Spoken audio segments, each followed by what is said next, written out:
Hi, everyone. Thank you so much for joining us for another Lunch and Learn conversation, a bite-sized chat about the self-publishing industry.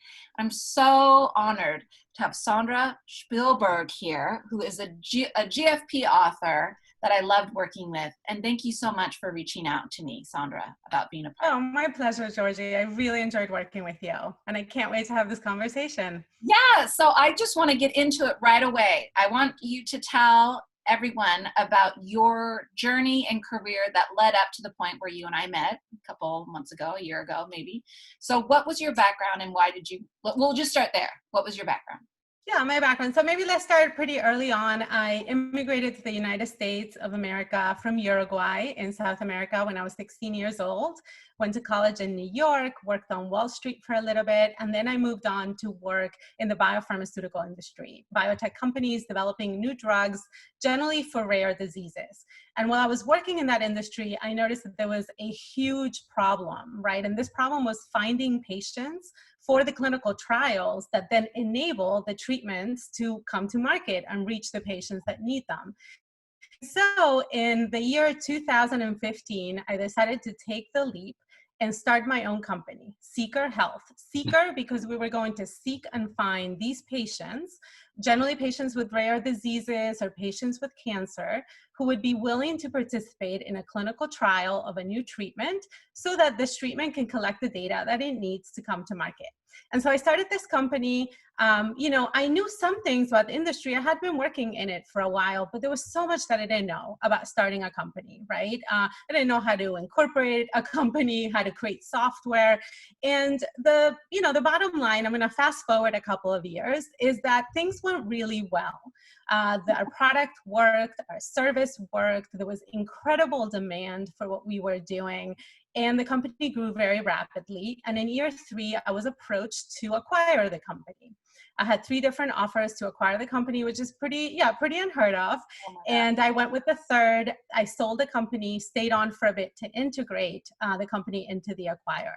While I was doing all this, I had a pause to reflect. And I was like, wow, I got to start the company, build the company, exit the company within 3 years. I got to do all of this in a different way than what you see in Silicon Valley. Silicon Valley has a bit of a formula. You raise venture capital, right? You get a co-founder, you're a tech person. You're probably a white male or, Caucasian, Indian, Asian man doing all of this. And I realized that I hadn't followed the formula. And I'm not the formula. And it was really important for me to share this journey with other people. And so that's why I decided to write the book. I started writing the book in June of 2019. And then took me about 6 months to write the book. It just really just it flowed out of me. It was all like things that I wanted to say.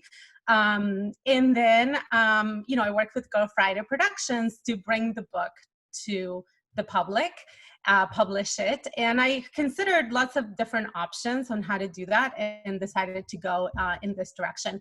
This was not the first book that I had written. It is the first book that I published.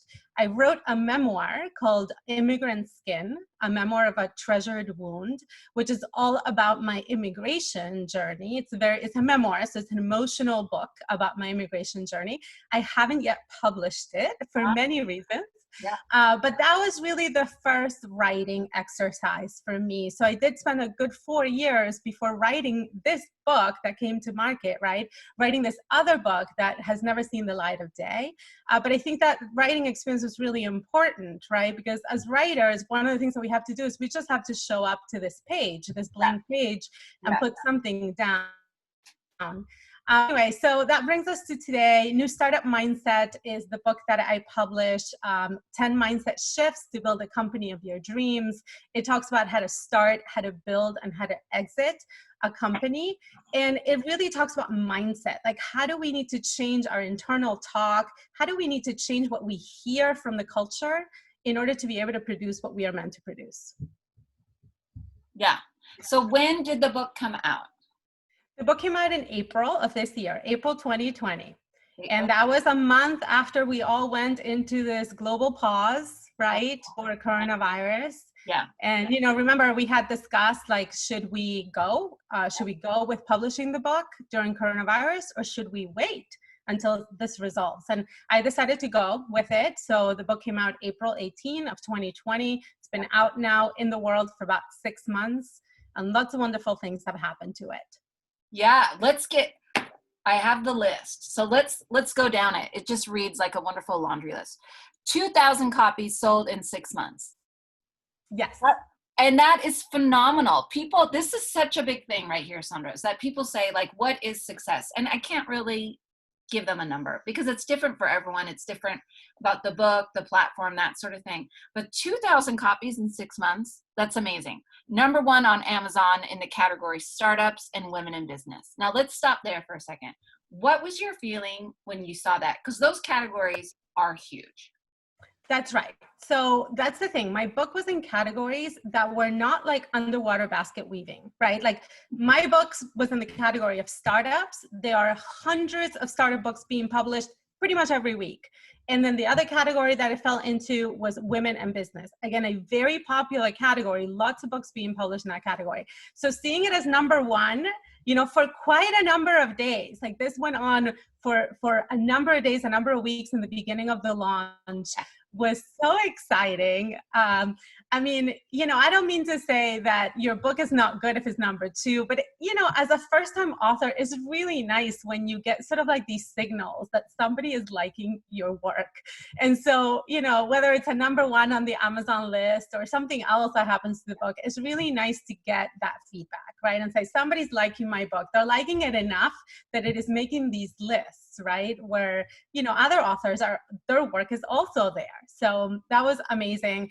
There was one day where my book showed up really close to Lean Startup, which had been like one of the, you know, the seminal works in the startup world. And my book was like right beneath it or something. And I was like, this is great. I mean, you know, like here I am, I'm like a month or 2 months into the launch of this book, and it's so close to this book that has been the seminal work, the basic foundational work of what it means to create a startup. So it feels great, Georgie. Oh my God. I remember that day because I always screenshot it because I like to keep track of that just in case like my authors don't see it. And I loved that day seeing that because that was one of your comp titles. Like that's what we That's were. Right. Oh, wouldn't it be nice if we could be this? And to have you like a very close across the street neighbor to this book was like so unbelievable. So I do love that. I mean, we do want to pause for a second and just talk about this amazing cover. I mean, it's so eye-catching. So I'll make sure to link Yes. it. Can I show it? Oh, yeah, show it. I don't have it. Let me grab it. I have it right here. Yeah. There's the cover. It's so awesome. And you had such a guttural reaction when you saw the cover that we did. Yes. What did you love about it? What did you love about that when you saw it? Well, I cried when I saw the cover. I always knew that there was going to be a sunrise in it, and so that this gradient of you know, orange to yellow, I had always seen that like in my insights. You know, that's how I saw the book. It was about sort of like a sunrise, like a new day, like a new way of doing it. The sunrise I had always seen. Yes. This crane here, this is a crane. And the crane I thought was a really great symbol that the designers at GFP came up with to represent my book, because the crane is a symbol of good fortune, right? Like, and so here's this crane, it's a symbol of good fortune for a startup. But this crane is not a regular crane, you know, it's sort of like, it's rainbow and it's colorful and it's sitting very proud, and sort of like, just sort of like the posture of this crane was like, this is a very confident crane. Yeah. It's very colorful and it's totally okay being different and being its own thing, right? And that's really what the book is about. The book is about being your own person, creating a company on your own terms, and not necessarily following the formulas that were never written for you, right? It's so colorful. It just, to me, says diversity, which is so great. And yeah, it's got some good attitude by looking up at the sky. I love that. So the cover is so beautiful. And then I wanted to ask you, because authors ask me this all the time, and I know I have my answer, but what did you do with that #1 status? So how did you use that to promote, to like keep rolling it forward? Yeah, I mean, I sent an email to my list, right? So that in case there was somebody who didn't buy the book, now they had a chance, another reason to buy it because other people had done it. Right. I had at that time an intern that was working with me. So we put that in the pitch to anything that we were sending, to generally mostly to get me to be a guest in a podcast or get me to write another piece, another article for a publication. So we put it in there. So that's how we leveraged it. Yeah. And I think it mattered. I think it just, sort of shows that there was enough demand behind the book to yield, that ranking. Yeah, no, that's awesome. That's all the answers that I would say too. And then also winner of the 2020 International Book Award in the category of entrepreneurship and small business. Also crazy amazing. This is the one, you guys, everyone that's watching that stopped me. 100 plus reviews on Amazon. Because we were talking before we started here, and it's so hard. I don't know why. It takes like 0.3 seconds for you to write a review, but people just never do it.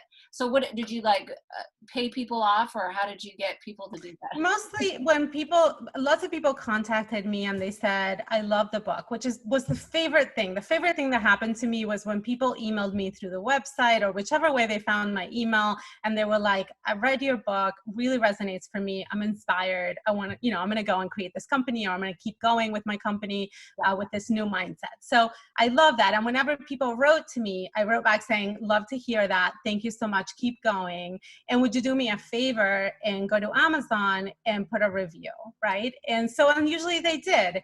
But that's what I found, Georgie, that left unattended, I would probably have 9 reviews. Right? So the reviews is something that unfortunately does not come naturally to readers, right? So readers do not feel like, oh my God, I love this book so much, I'm going to spend the time supporting this book and the author and do a quick review. And it is very quick, right? You select the stars, you write 10 words, that's all it takes. Right. But for some reason, readers don't do that. And it's kind of true. I haven't done it, honestly, for a lot of the books that I've read that I loved. We just don't do it. So as an author, we basically have to encourage readers to do that and tell them how much it matters to the book, because it does legitimize the book when you see something that has 100 reviews versus something that has 3. Right. It's a bit of a leading indicator of how many people have read the book and how many people cared enough to actually write the review. Yeah. And didn't we work on, the praise quotes, getting praise quotes from people as well, which is always a challenge. And yes. what I tell people is that, like GFP, we have a list and we can email it out. The best chances of you getting a praise quote from like a reputable person is someone that you know. Was that true for you? Absolutely. That was true, most of it. So I published a book with 4 praise quotes. Of the 4 praise quotes, 2 of them were people that I knew personally. Right. Yeah. And so my personal request was honored by them because they know me. They know that they can request something in return. Yeah. Right. And also some of them were people who really wanted to support my career, my start as a writer. Right. The other 2 were actually strangers.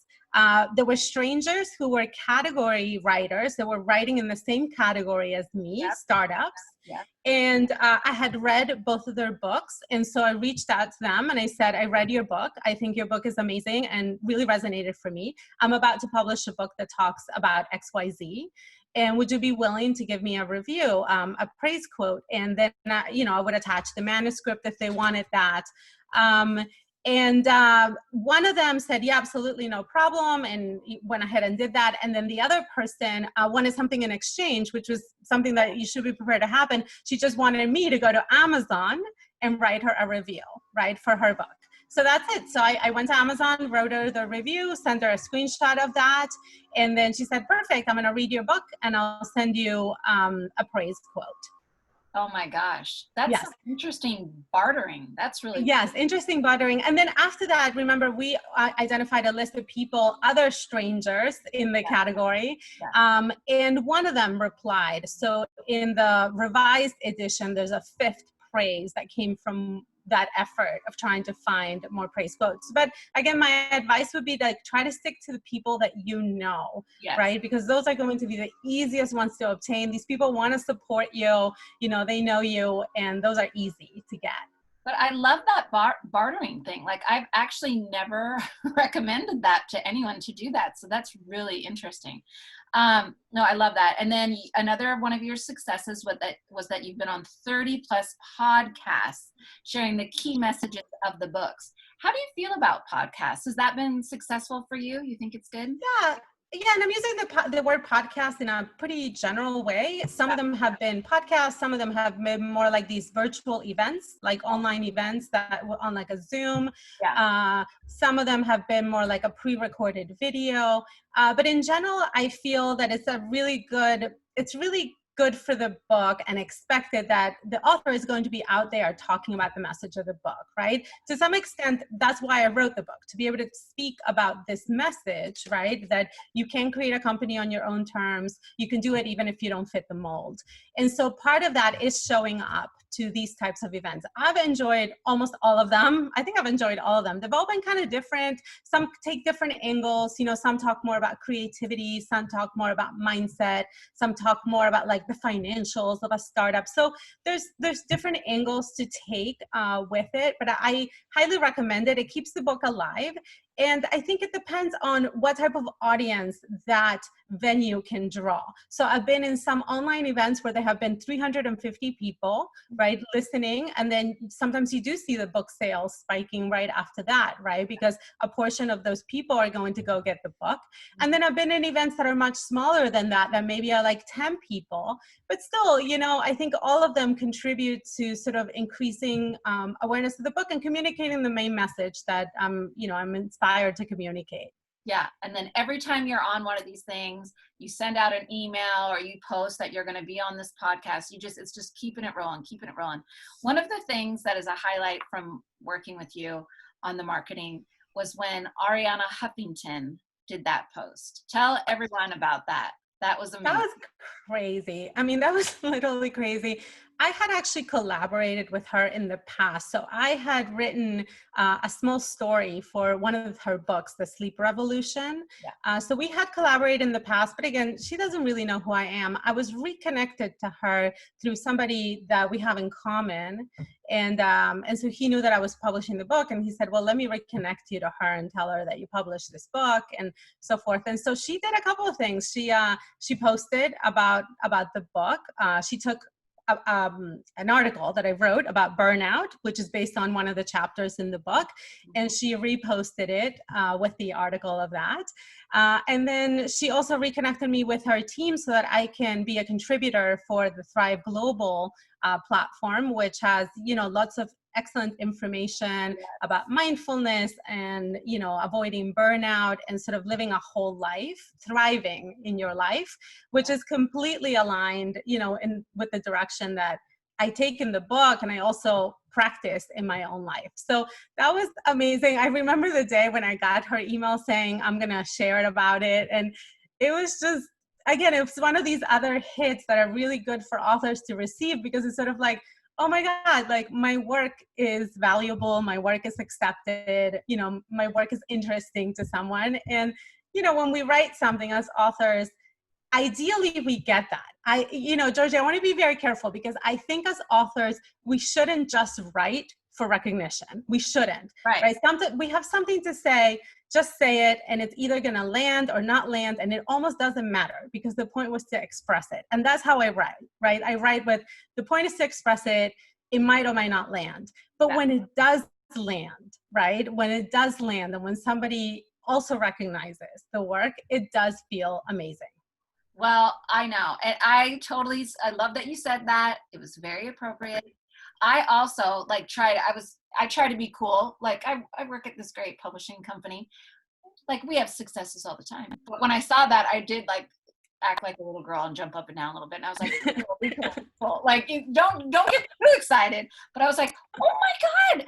I mean, if you think about just the magnitude, again, not to put this person on a pedestal, but I think that was on LinkedIn, right? And it had and it listed the traffic that it got and how many likes. And it's so great working with the authors. I do feel invested in every project that I work with. So it was so great to see that, because exactly for what you said, like if you hadn't have written that book, that wouldn't have happened. But you sat down, you did this thing, and for her to take the time, she probably gets stuff all the time. And to have that on there, I just was really I mean, of course, I'm going to make it all about myself, that I was so proud of you. No, I'm glad that you were proud of me, and I was proud of us, I for was. yes. Oh my gosh. I sent it to my bosses and was just like, "Look, check her out, man."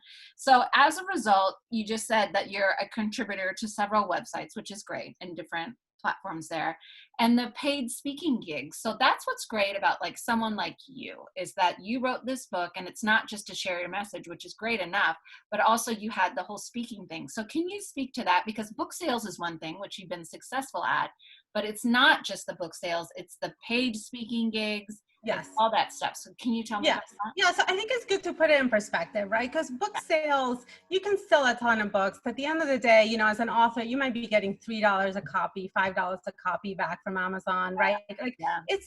it's not going to be the main source of revenue. Like I think that would be my biggest advice to people. It cannot be the main source of revenue, your book sales. So there are other sources of revenue that are directed to the book, right? Like once you're speaking maybe a little bit for free in the beginning, people see you and they're like, "Oh, I have a conference that I'm for the entrepreneurship center at XYZ University, let's say, and we'd like to invite you to speak. And we do pay our speakers. We have a budget to pay our speakers. So that's like a perfect example of now monetizing the book.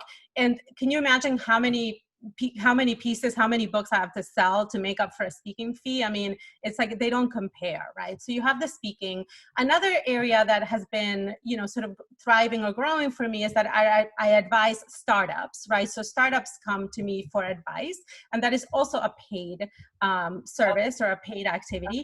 And so once again, it's a company paying for my services. And so this company, what they can pay is much more than, thousands of actual, book readers who are going to buy the book. So I think that that's one piece of it, like really thinking through the book and thinking the book becomes an enabler for other revenue streams. Right. But I do want to put it all in perspective, because for me, and again, I got to start, build, and exit a company. None of these revenue streams are even close to what it was to run my own company and then sell it, right? So again, if we're talking about if we're in a position where we're trying to build, let's say, a financial safety net, probably still the best investment of time and money is to build a company that is scalable, that sort of like can really produce a lot of revenue and eventually be sold, which is what I talk about in the book on how to do. So I want to kind of put it in perspective, because, at the end of the day, time is limited. So where do we spend our time, right? I personally really enjoy this work. I enjoy writing. I enjoy talking to people, advising them, and so forth. And so for me, it's balancing all of those aspects. Yeah. So the paid speaking gigs and all that stuff, what I wanted to ask you is, do you include the book in the speaking, like the price of the ticket, or is it just, or do you have that set? So generally, when I'm paid by an organization. The organization is paying me to speak. They're going to bring in their own people to the conference.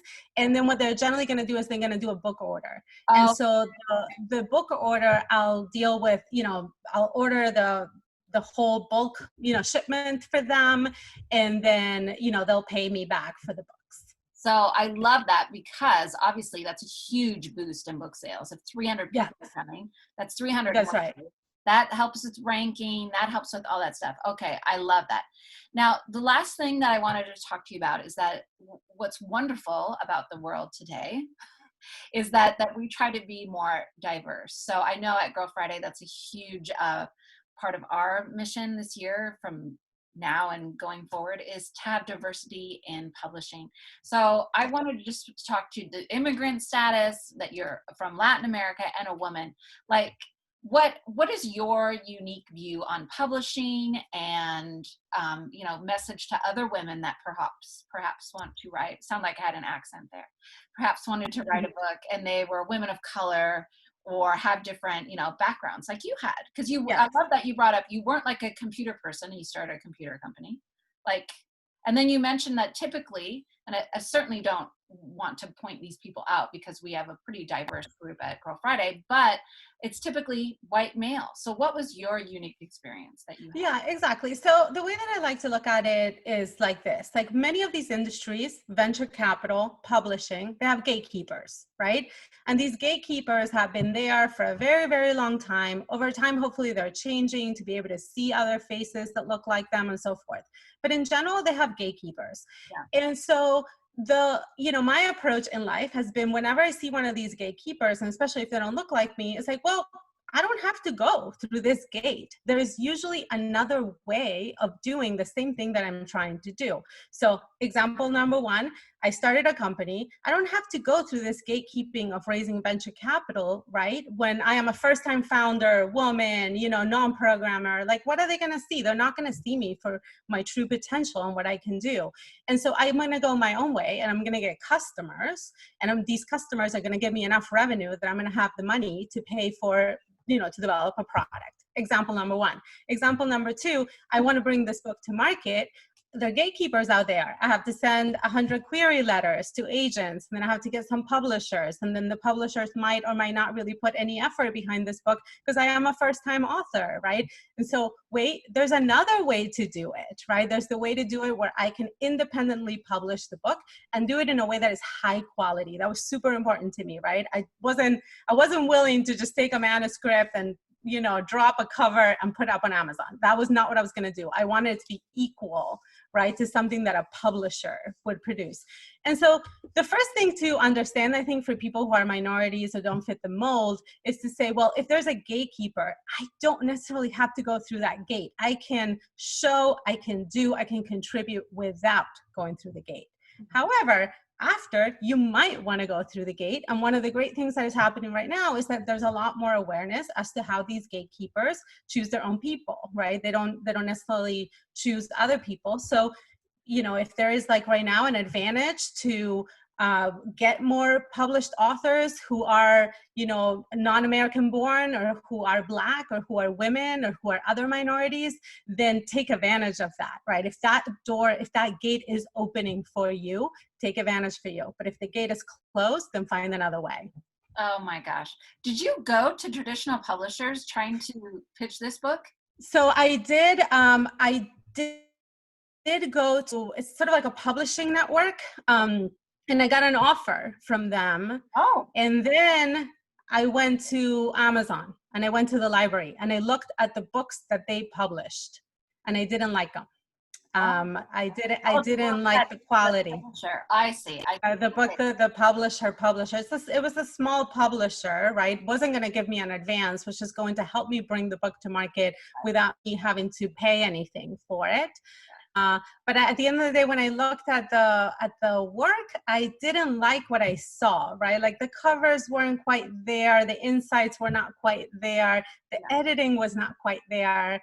And that's actually very important. If you do get an offer from a publisher, super important to go look at the work that they have produced. Similarly with Girl Friday, I did the same thing. I went and I took out from the library the books that I could find and ordered a few on Amazon that Girl Friday had put on their website. I was like, this is our best work.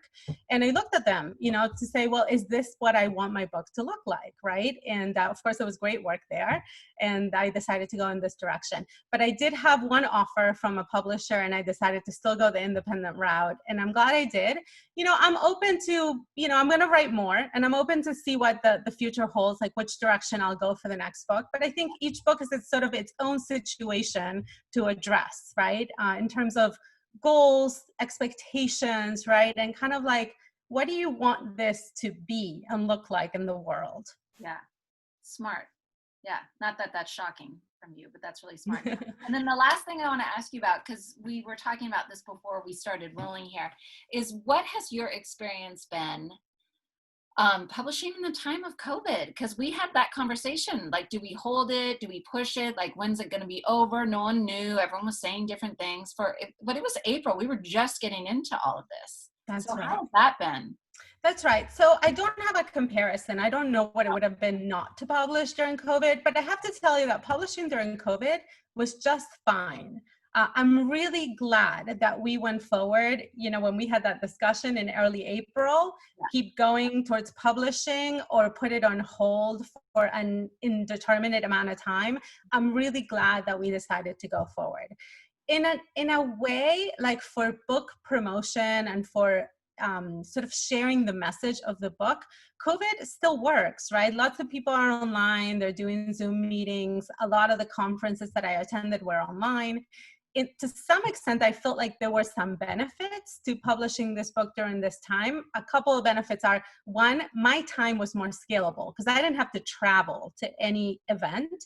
And so, when you travel to the event, it might be like an hour to San Francisco and back that gets added to the event, or it might be 6 hours on a plane across the country, right, to go to an event and then come back. So none of that time was wasted. The only time that I spent with the book was actually showing up to the event and doing the event time. So I think that was a benefit. I think another benefit was sort of the theme of the book. The theme of the book is really, take whatever comes your way and just deal with it, find a way through. There are benefits in these situations. We don't always know if this is good or bad for us. And so the message was actually very well aligned to crisis. And so I was able to align it right away and say, this is a good book to read if you are, a new founder, if you're an aspiring founder, if you're out of a job and you kind of need a jolt of inspiration and sort of reconnecting to why you're here. So I think that also helped the book during coronavirus, right? So, I'm thinking, well, are there any things that didn't happen that would have happened during coronavirus? I had this vision, that I was going to go into companies and I was going to, do a lunch and learn or, be an event speaker. So none of that has happened in the real world. It has all happened online. Yeah, no book tour. Didn't do that. No book tour. Online book tour. Online book tour. We did for you did the influencer, which is like the Instagram influencer. How was that? Did you like it? I really liked it. It started up slow, but then it built up. And I think what I really loved about the influencer campaign on Instagram is that I was able to build relationships with these influencers. So it really wasn't that they posted about my book once. They posted about my book multiple times. They put my book into other groupings of books that they posted about. With some of them, I recorded episodes about the book and about the message of the book. So initially, it just seemed like, oh, okay, we are connecting with these Instagram influencers and they're just going to make a post, like one post. But very few ended up being that like one like transactional type of activity.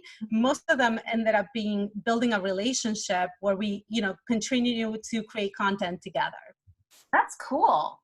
Yes. That's something that I wish we could say, oh, we designed it that way, but that's kind of a surprising turn. I think it was a surprising turn.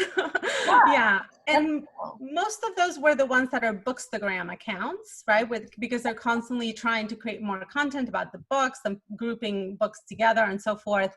Not so much the other category that we had in our strategy, which was more of like the entrepreneur accounts. Right. Yeah.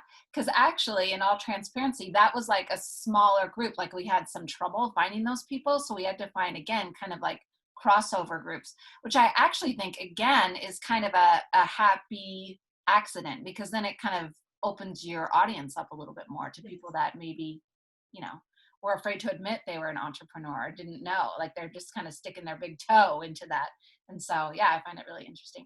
Well, it's been so great talking with you. I'm so proud of all your successes. I just think it's amazing. I hope that we can work with you again. If not, I wouldn't be surprised if you got some kind of great book deal. But I just am so proud of you. It's been so fun working with you. And again, thanks for reaching out today. Yeah, thank you, Georgie. It was great talking to you. And I really love the work that we did together. Oh, that's so great. All right. I hope you guys have a great day. Come back again for more Lunch and Learns. And yeah, have a great day and keep writing. Thanks.